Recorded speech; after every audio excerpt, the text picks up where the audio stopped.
अजय महाराज बारसकर यांच्याबद्दल. मंडळी नमस्कार, मी विलास बडे, न्यूज 18 लोकमतच्या पॉडकास्टमध्ये आपल्या सगळ्यांचं स्वागत. खूप स्वागत आहे महाराज तुमचं. दावा हा केला जातोय की मराठवाड्यातले सरसकट मराठे हे आता कुणबी होतील शपथपत्रावरती. हा मनोज जरांगे पाटील यांचा विजय आहे का? मी आपल्या प्रश्नाचं उत्तर देण्यापूर्वी मला काही एक गोष्ट क्लिअर करायची. बरेच आक्षेपक किंवा मला ट्रोल करणारे नेहमी मला म्हणतात, तुम्ही जाता टी व्हीवर बोलता, तुम्ही काय केलं? तुम्ही का मनोज जरांगे यांच्यासारखं उपोषण करत नाही? तुमचं काय योगदान आहे? आपल्या माध्यमातून मला माझ्या म्हणतो बरं का, मराठा समाजाला सांगायचं की आमचं या लढ्यात योगदान आहे. हा माननीय न्यायमूर्ती गायकवाड कमिशनचा रिपोर्ट. माननीय गायकवाड कमिशन हे अजय साहेबराव बारसकर विरुद्ध महाराष्ट्र सरकार पिटिशन नंबर 4255 या पिटिशनवर स्थापन झालेलं आहे.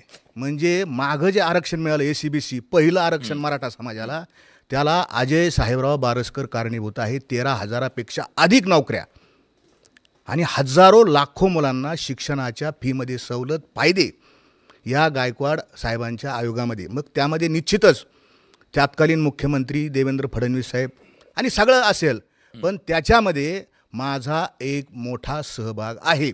हे माझं योगदान. बरीच लोक म्हणतात. आता तुमच्या प्रश्नाचं उत्तर देतो मी. आता ज्यांच्याबद्दल मला भाष्य करायचं आहे असे अखिल कोटी ब्रह्मांड नायक, राजाधिराज, मराठवाडाधीश्वर श्री श्री श्री मनोज जरांगे पाटील यांच्याबद्दल बोलायचं. कुणी बोलत नाही, कुणी अंगावर घेत नाही. लोक सांगतात मनोज जरांगे पाटलांचं हे चुकलं, ते चुकलं, असं झालं, पण ती प्रामाणिक आहे असं म्हणतात. कसं आहे विलासजी, एखाद्या दगडाला जर शेंदूर लावला आणि त्याचा देव तयार केला आणि हा देव खोटा आहे, हा तुमचं काही एक कल्याण करणार नाही, असं जर सांगायला गेलं तर समाज, त्याला पूजणारा समाज आहे ना, तो उलटतो. हे आमच्या बाबत नाही सांगत. शेंदरी हेंदरी दैवते कोण पूजी भूते केते, असं तुकोबारायाने सांगितलं. नाथबाबांनी सांगितलं, शिळा तांब्याचे बाहुले केले, पाठ मांडुनी वरी बैसविले, मना येईल ते नाव ठेवले, या जनाशी लागले वेड लागले. नाथबाबांना त्रास दिला, तुकोबारायांना त्रास दिला. अरे मी तर अतिशय सामान्य आहे ना. तुम्ही ज्याला सिंदूर लावला आणि ज्याला देव तयार केला, किंवा मी असं म्हणन की ज्यानं स्वयंघोषित मी देव आहे, मी प्रॉफिट आहे, प्रेषित आहे, अशी ज्यानं संकल्पना तयार केली, अशा माणसाबद्दल बोलायचं म्हटलं तर त्याचे परिणाम अनेकांनी भोगलेले आहेत. पण मी जगद्गुरू तुकोबारायांच्या, संतांच्या, ज्ञानोबारायांच्या विचाराचा पाईक खरं सांगणं आमचं काम आहे. मी काही राजकीय नाही. खरं सांगा की जो दावा केला जातो मनोज जरांगे पाटील यांच्याकडून की मराठा समाजातले, मराठवाड्यातले गॅझेट लागू झाल्याच्या नंतर, या GRच्या नंतर सगळे कुणबी होतील, बिलकुल ही मांडणी केली जाते, ती योग्य? येस. नाही, तुमच्या पहिल्या प्रश्नाचं उत्तर मी देतो. इथं प्रस्तावना केली मी. उत्तर असं आहे की मनोज जरांगे यांचा मराठा समाजाचा नाही ना, तशी तुमची प्रस्तावना झाली. हा, निबंधच लिहून दिला आम्हाला. आणि मग ते मराठवाडा हा संपन्न आहे आणि मग शासन आदेशवर येऊ आपण. ठीक आहे. तुमचा जो पहिला प्रश्न आहे की मनोज जरांगे यांचा विजय झाला का पराजय झाला? मनोज जरांगे यांचा सपशेल पराभव झालेला आहे. मराठा समाजाचा विजय झाला, कारण जे मराठा समाजावर जबाबदारी होती की आम्ही मुंबईला जाऊ, मी बोललो नाही विलासजी, एक शब्द बोललो नाही. मी जर विरोधक असतो ना, मला जर कुणी बोलायला लावत असताना मी बोललो असतो. मी एक शब्द 9-10 महिने झाले एक शब्द बोललो नाही. चला जातायत मराठे, चला त्यांचं चांगलं होते, आपण बोलायचं नाही. माझं मनोज जरांगेंचं भांडण झालं, बोलायचं नाही. पण आज मराठ्यांनी मराठ्यांचं काम केलं. पण जे नेतृत्व आहे त्या नेतृत्वाकडं ज्ञान, मी अक्कल म्हणत नाही, कारण अक्कल म्हणलं का राग येतो.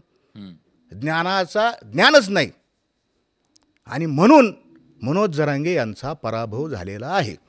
पण अभ्यासक एवढे का त्यांच्या विरोधात आहेत? तुम्ही कधी काळी त्यांचे अभ्यासक होतात, आताही एक नवीन अभ्यासक आहेत, तेही त्यांच्या विरोधात आहेत. अभ्यासकांचं त्यांचं का पटत नाही?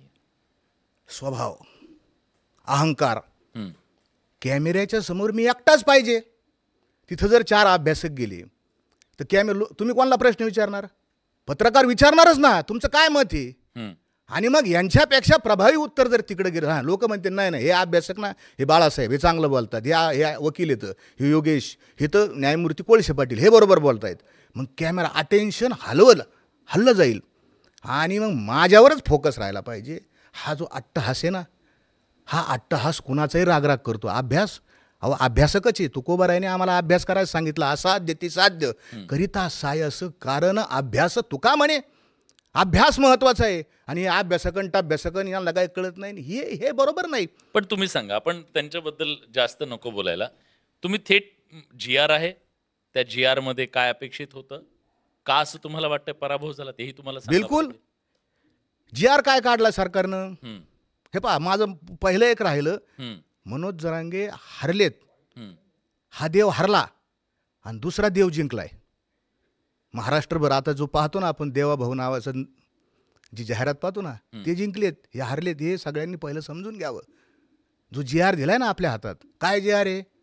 शपथपत्रावरून तुम्हाला शपथपत्र दाखल करायचं आणि तुम्हाला मिळेल. हम्म. दिनांक 30/1/2024 रोजी मी असा अर्ज केलेला आहे नगरच्या प्रांत अधिकाऱ्याकडं. शपथपत्र, मी कुणबी जातीचा आहे, हम्म. माझ्या कुणबी जातीचं सर्टिफिकेट, आणि मी जोडलं आमच्या एका मावळणीचा मुलगा, आत्याचा मुलगा. ते सांगितलं का हा आमच्याच जातीचा सदस्य आहे. मी ॲफिडेविट दिलं. अजून आमच्या एका दाखवा ते बिलकुल, प्रेक्षकांना, दाखवा, मलाही दाखवा. हे 100 रुपयाच्या स्टॅम्पवर ॲफिडेविट. हा. हे हे असं देतात हे असं आहे, 100 रुपयाच्या स्टॅम्पवर ॲफिडेविट. हे आम्ही दिलेलं आहे. हे पहा 100 रुपयाच्या. आणि याच्यात काय दिलं या ॲफिडेविटमध्ये, तुम्ही जरूर दाखवा.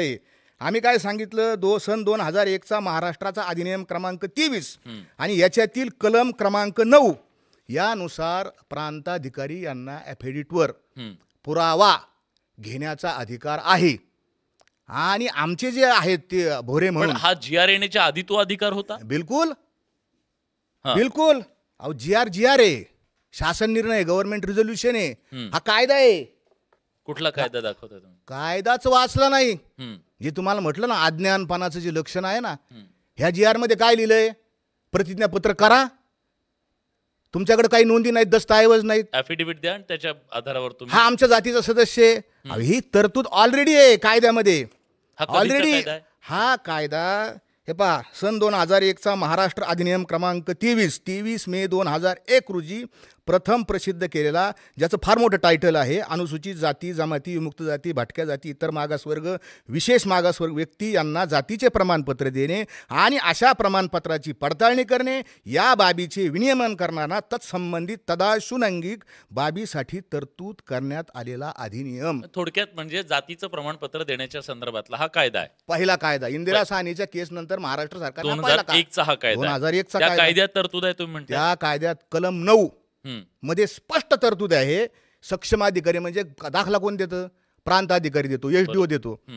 त्याला काय सांगितलं? सक्षम प्राधिकारी, अपील प्राधिकरण व पडताळणी समिती यांना दिवाणी न्यायालयाचा अधिकार असणे. प्रांताला दिवाणी न्यायालयाचा अधिकार आहे. कलम 9 वाचावं.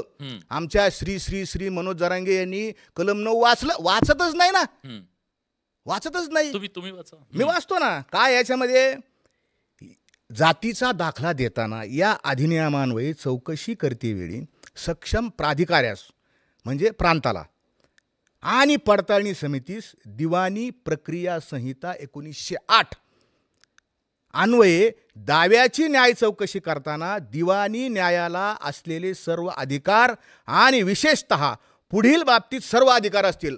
या कायद्याने त्यांना शक्ती दिली प्रांताला. काय शक्ती दिली? कोणत्याही व्यक्तीला समन्स पाठवणे, कोर्ट समन्स पाठवतं ना तसं समन्स पाठवणे, हजर राहण्यास भाग पाडणे, नाही आला तर पोलिसाकडून त्याला बोलून घेणे, त्याची शपथेवर तपासणी करणे. 9चा उपकलम अ, 9चा उपकलम ब, कोणताही दस्तऐवज शोधून काढण्यास आणि दाखल करण्यास भाग पाडणे, कोणत्याही टिपा कुठेही असू द्या. आणि तिसरा जो क आहे ना, क फार महत्वाचा आहे, शपथ पत्रावर तपासणी करणे. ॲफिडेव्हिट 2001लाच सांगितलं ना. का सांगितलं? कायदा करणाऱ्यांचा काय उद्देश आहे की भटक्या जाती, म्हणजे ॲफिडेव्हिट वर जात प्रमाणपत्र देण्याच्या संदर्भातला कायदा आधीच होता असं तुमचं म्हणणं यस आहे? होता. मग माझा मुद्दा तोच आहे की हे ऍफिडेव्हिट तुम्ही दिलं आता, हां. काय झालं तुमच्या नाही नाही, आणि आजही देतात. बरं आजही देतात. तुम्ही जेव्हा अशा प्रकारचं ऍफिडेव्हिट दिलं हां. तेव्हा काय झालं? तुम्हाला तुमच्या नातेवाईकांना